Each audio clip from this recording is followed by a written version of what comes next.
Okay, good evening and welcome to the lecture on enzymology, ECH 301. And we are going to dive straight into today's lecture. And our today's lecture is on enzyme assay. So let's go straight to look at what is enzyme assay. Now, we can define enzyme assay as the laboratory method for measuring the enzymatic activity. They are vital for the study of enzyme kinetics and inhibition. Okay.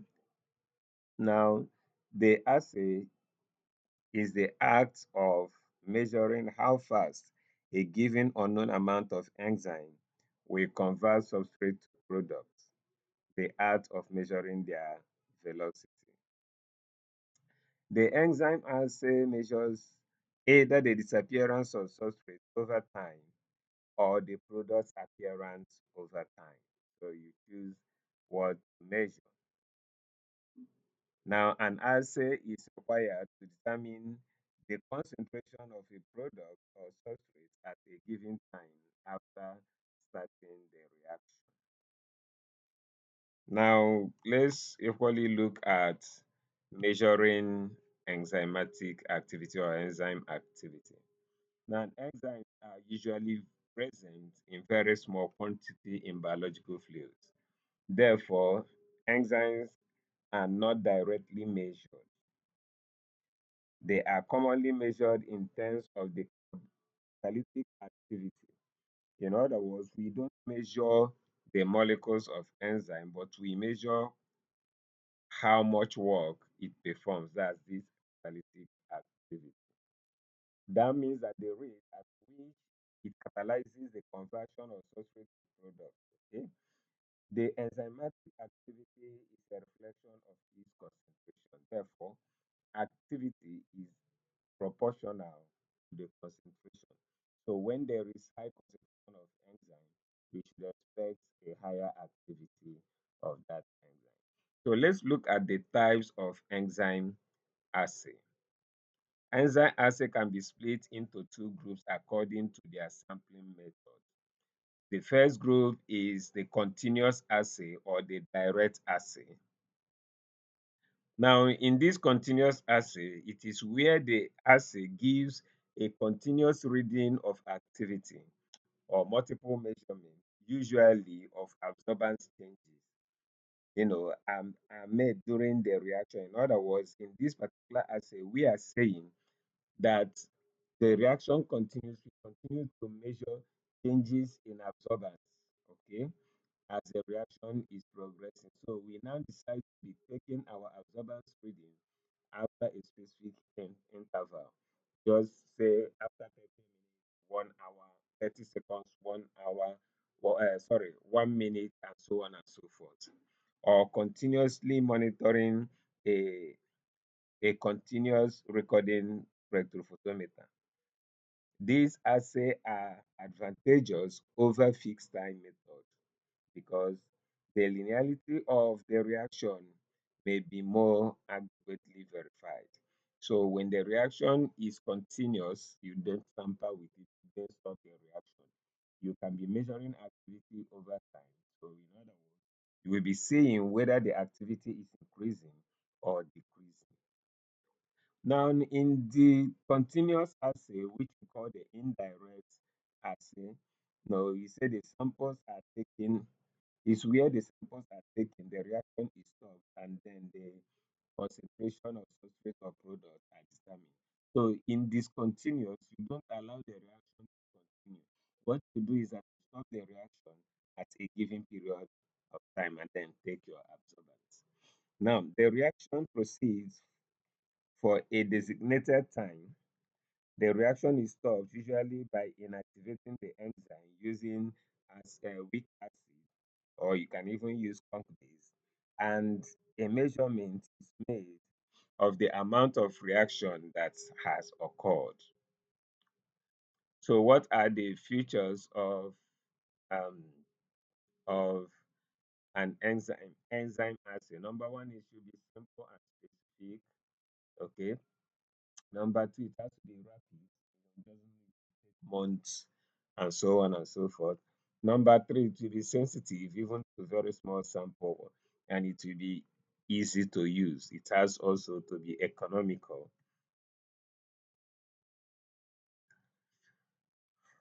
So let's just look at some of the enzyme assay methods. Okay, enzyme assay methods. We have the fluorescent method, the spectrophotometric method, the polarimetric method, the sampling method, the manometric method, the electrode method. All these are the different methods that we use when we talk about enzyme assay. So let's just dive in to look at these assays that we talked about. In the enzyme assay method, number one, we look at the spectrophotometric method. Now, the spectrophotometric assay is the most common method of determining or detection in enzyme assay. It makes use of a machine called spectrophotometer, that measures the amount of light a substance absorbs to combine kinetic measurement, the Beer-Lambert's law. Okay, to combine the kinetic mechanism and the Beer-Lambert's law by calculating the appearance and the disappearance or the disappearance of the substrate. Now, if this light is in the visible region, we can see the change in color of the assay, and this we can do using a colorimetric assay. Now, the UV light is often used since most common um, coenzyme NADH and NADPH absorbs the UV light in their reduced forms, but not in their oxidized forms. In their reduced form, they can absorb, but in the oxidized form, they don't. Okay. Many substrate and products of enzyme reaction absorb light either in the visible region or in the ultraviolet region, that's the UV region. Mostly the spectra of substrate and products are not the same. The substrate and the product might be absorbing light at different wavelengths. Now, the conversion of one into another is followed by the considerable change in absorbance, and by measuring this change, the progress of the reaction could be followed quantitatively. The enzyme is allowed to react with the substrate, and the decrease in the concentration of substrate or the increase in the product produced will be followed spectrophotometrically. So, what are the advantages of making use of a spectrophotometer or making use of the spectrophotometric method? Number one is that it's easy, it is simple, it is sensitive, it requires small sample, the whole progress curve can be followed quantitatively, and so on and so forth. So what we have is a diagram of a spectrophotometer, okay? And the right side of that diagram is the mechanism in which it's used. For instance, how uh, do we use a spectrophotometer? Now, in this spectrophotometer, it has a light source. Now, the light source is what we put pass through the wavelength selector. We select the wavelength, then the light passes through the sample, and then it is detected and computed. Now, let's look at a case in which the product absorb light and the substrate do not absorb light. We say this includes enzyme that catalyzes the addition of groups to double bonds or reverse reaction. Now, in the let's just look at the one in this reaction where fumarate is converted to malate, and the enzyme is fumarate hydratase. Now, the fumarate hydratase, if you want to measure the activity, because the one malate do not absorb light and fumarate absorb light, we will measure the rate at which the absorbance will be decreasing, because fumarate will be decreasing if you want to produce malate. The second one again is in hypoxanthine being converted to urate or uric acid. And the enzyme that does this reaction is the xanthine oxidase. So in this case, hypoxanthine do not absorb light, but urate absorbs. So if we set our spec to 290 manometer and we are taking absorbance, increase in absorbance, we show that xanthine oxidase is actually performing its function. Now, let's also look at another scenario.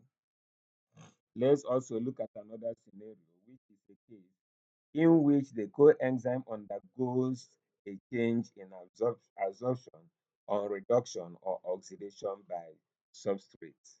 In other words, where they are using oxidizing enzymes. So when you're using oxidizing, okay, let's look at this. Let's look at this particular diagram. Now we have the NAD, which we have already said is the oxidized form, and the oxidized form of these coenzymes do not absorb. What absorbs is the reduced form. So the reduced form, which is the NADH and the NADPH, reduces um absorbs light at 340 nanometer, while something like FAD absorbs light at 450 nanometer, but the reduced form do not absorb much light at that particular wavelength. They don't. So let's look at this reaction. It's going to help us drive home what we have simply said. Now, conversion of pyruvate to lactate. Conversion of pyruvate to lactate. Now, pyruvate, um, the enzyme that does this conversion is lactate dehydrogenase. Now, pyruvate do not absorb light, neither do lactate absorb light. But NADH absorbs light at 340 nanometer. So when we are monitoring this reaction or we are monitoring this enzyme, we will be monitoring it with the rate at which NADH plus H will be reducing. Okay. In another scenario, it is not, you just have to know the reaction mechanism. Now, in another scenario where we have the glucose 6 phosphate being converted to 6 phosphoglucono 6 lactone, and the enzyme is the glucose 6 phosphate dehydrogenase. But this time around, this glucose 6 phosphate is being oxidized using the oxidizing agent NADP rather, NADP. Now, this NADP will be reduced to form the NADPH plus H. And it's only when you are measuring the NADPH plus H and it is increasing, we begin to say that the glucose 6 phosphate dehydrogenase is functional.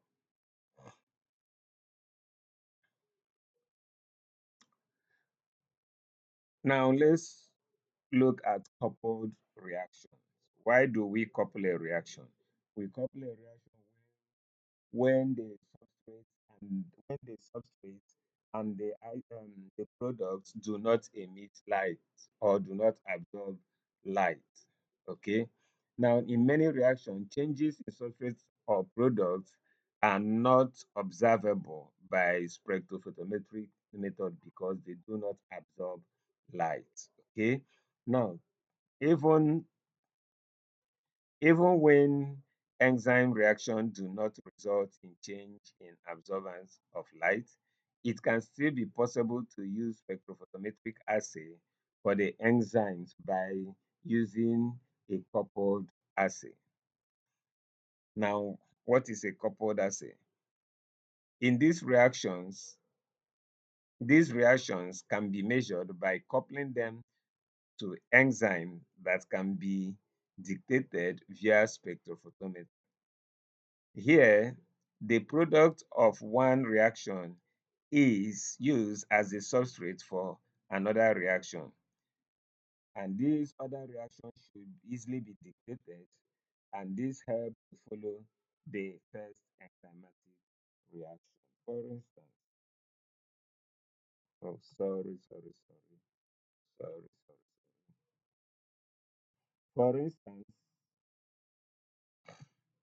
when we look at the conversion of citrate to isocitrate by aconitase, now if we want to monitor the rate of reaction of aconitate, it will be impossible because citrate and isocitrate do not absorb light. But we can couple this reaction with another reaction where isocitrate can be converted to alpha ketoglutarate because this enzyme, isocitrate dehydrogenase, works in the presence of a coenzyme NAD plus, which is reduced to NADH and H plus. So if I want to measure the activity of aconitate, I will use the increase in NADH to monitor aconitate. Why? Because we couple the reaction and the reaction of citrate to isocitrate. We now couple it with the reaction of isocitrate to alpha ketoglutarate.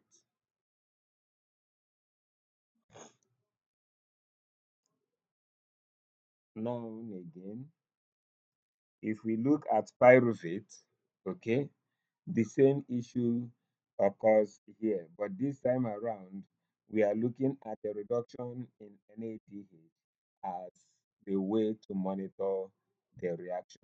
That's the way to monitor pyruvate kinase.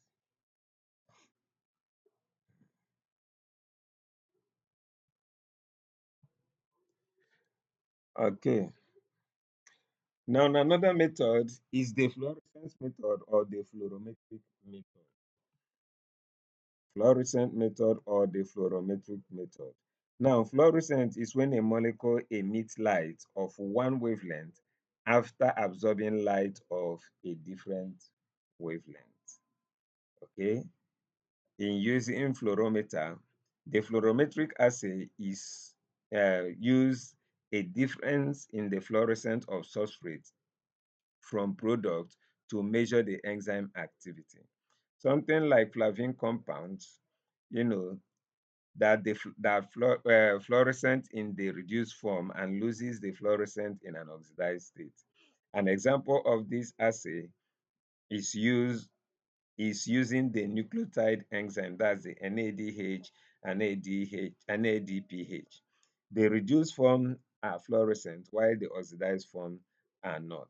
So oxidation reaction can therefore be followed by a decrease in fluorescent and reduct and the reduction reaction by an increase. So if you are using this, whenever there is a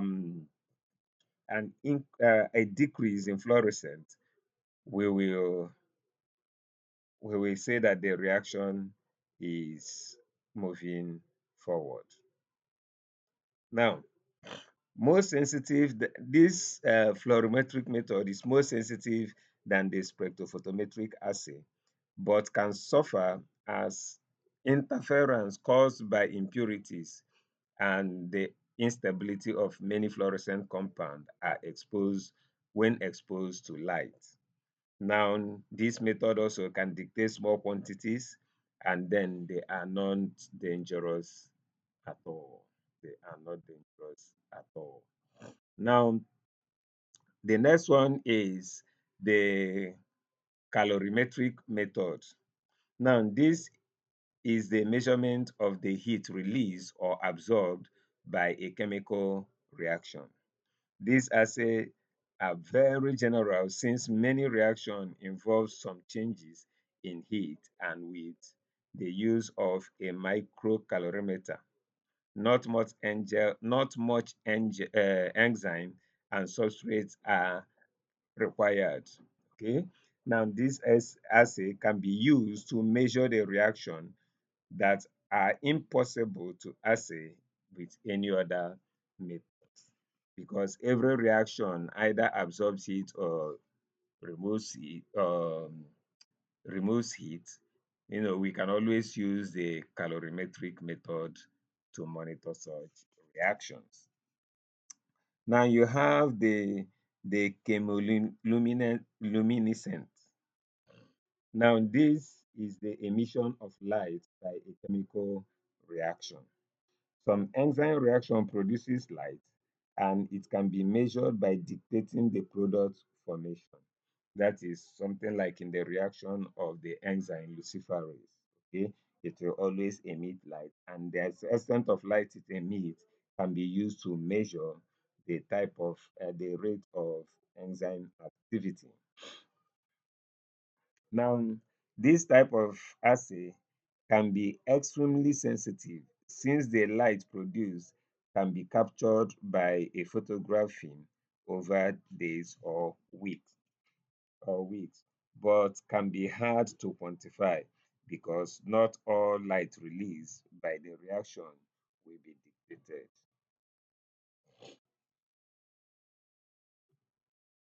Um, Now we also have the nanometric method. Now, in using the nanometer, which we use to measure pressure, okay, we say they are convenient and accurate method for measuring reactions in which the components are gases. For the study of oxidase, you have the oxygen uptake. You have for also the study of carboxylase, you have the CO2 output. So emission and absorption of gas is measured by the Warburg nanometer. Okay, you can see the excuse me. Now this is the nanometer. When you put your reaction mixture in this component and you cover it now with the nanometer, the difference it will be reading the amount of gas, the pressure that is within this small container. Now, number six, we have the electrode method. The electrode method to follow a reaction which involves the production of acid. Okay, use of glass and platinum electrode uses glass and platinum. Now, in this method, pH meter is used to measure the changes in hydrogen ion concentration. So during the enzyme reaction, example changes in pH as the reaction proceeds. You'll be measuring the pH. Okay. Now, number seven, we have the polarimetric method. Now, the polarimetric method uses the polarimeter for isomerases that converts one isomer to another. Okay, in this particular in this particular um in this particular method, you see we have two isomers. Okay, you use this polarimeter to check which of the form, whether it is the L form or the D form, that we have higher concentration. So in such reactions, you make use of the polarimeter. Okay, so now we say it can be used if both substrate and product are optically active but different in specific rotation.